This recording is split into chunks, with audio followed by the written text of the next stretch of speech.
Nasira ang ilang ektaryang taniman ng sibuyas sa Bungabo, Nueva Ecija dahil sa nabiling expired na binhi.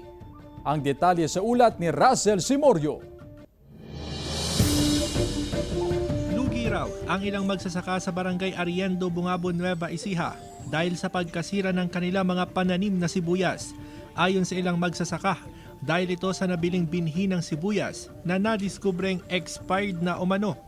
Mahigit 100,000 piso raw ang lugi ng bawat magsasaka sa kada isang ektaryang sibuyasan. Pagka po kasi lumang buto, ang naitanim po natin, hindi po siya tumutubo hanggang sa ilalim lang po siya ng lupa. Wala pong nagiging reaction yung buto kahit tubigan po natin ng tubigan.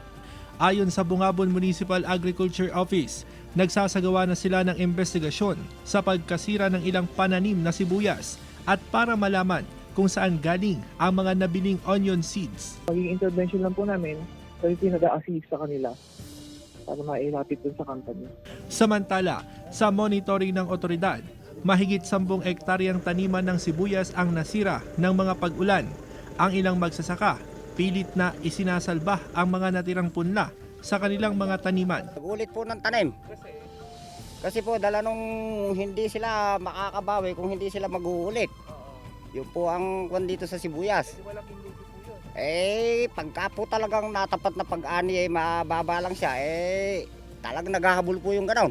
Nasa halos 400 ektarya na sa buong Bungabon ang natamnan ng sibuyas ngayong cropping season. Malayo pa sa 2,000 hectares na target matamnan hanggang Desyembre. Kasama si Ron Alistair Tañedo, Russell Simorio, One North Central Luzon.